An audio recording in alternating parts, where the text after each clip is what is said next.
Hi అండి అందరికీ. ఇవాళ చికెన్ దమ్ బిర్యానీ చేస్తున్నాను. వాష్ చేసుకున్న చికెన్ని ఒక గిన్నెలో తీసుకున్న తర్వాత పుదీనా, స్పైసీకి తగినన్ని పచ్చిమిర్చి, కరివేపాకు, తర్వాత మనం ముందుగా చేసి పెట్టుకున్న అల్లం వెల్లుల్లి పేస్టు వేసుకున్న తర్వాత పెరుగు వేసుకున్న తర్వాత తగినంత కారం, టమాటోస్ వేసుకుంటే వేసుకోవచ్చు, వేసుకోకపోయినా పర్వాలేదు. నేనైతే వేసాను. తర్వాత బాగా కలుపుకున్న తర్వాత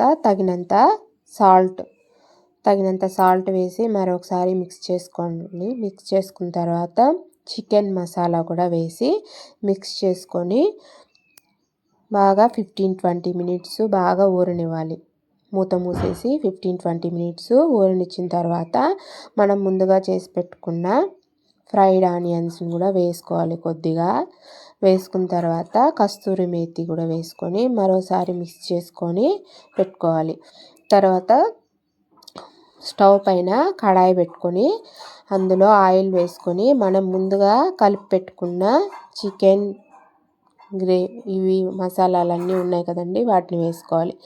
వీటన్నీ వేసుకున్న తర్వాత బాగా వేయించుకోవాలి. ఇలాగా ఆయిల్ పైకి వచ్చేలాగా వేయించుకున్న తర్వాత సాల్ట్, కారం, అన్నీ ఉప్పు చూసుకొని మరో 10 మినిట్స్ మూత పెట్టి మగ్గనిచ్చుకోవాలి. తర్వాత 10 మినిట్స్ తర్వాత హాఫ్ లెమన్ వేసుకొని బాగా కలుపుకోవాలి. ఇలా కలుపుకున్న తర్వాత బాగా ఉడికిన తర్వాత సగం గ్రేవీని మనం పక్కకు తీసి పెట్టుకోవాలి. మరో గిన్నెలోకి సగం గ్రేవీని పక్కకు తీసి పెట్టుకున్న తర్వాత సగం గ్రేవీని అయితే అదే కటోరీలో వంచేయాలి.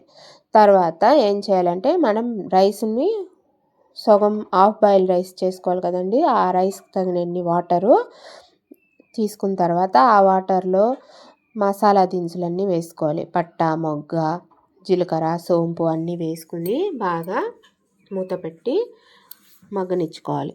మగ్గిన తర్వాత ఆ వాటర్కి తగినంత సాల్ట్ వేసుకోవాలి.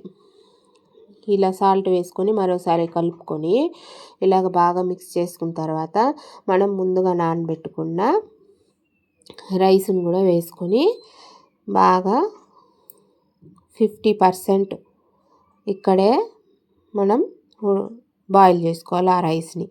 ఇలాగా కలబెట్టుకొని మూత పెట్టుకొని 50% రైసు ఇలాగా మూత పెట్టి ఉడికించుకోవాలి. ఇలాగ 50% ఉడికిన రైస్ని మనం హాఫ్ తీసి పెట్టాం కదండి, ఆ హాఫ్ తీసి పెట్టిన దాంట్లో ఈ రైస్ని కూడా వేసి బాగా ఇలాగా ఒక లేయర్ లాగా వేసుకోవాలి. ఆ లేయర్ పైన మరో హాఫ్ పక్కకు తీసి పెట్టాం కదండి, ఆ హాఫ్ని కూడా ఆ గ్రేవీని కూడా వేసి మళ్ళీ బాగా పరుచుకోవాలి.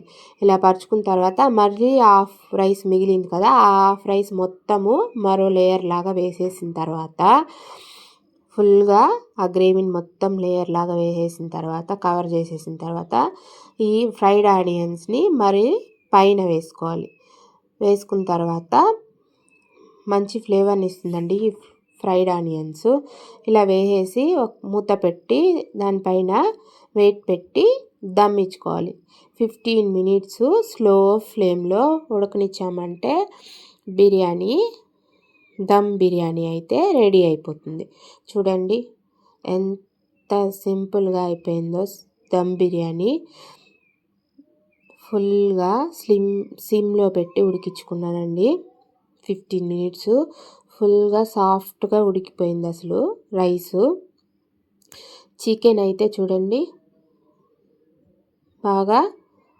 చికెన్ కూడా బాగా ఉడికిపోయింది.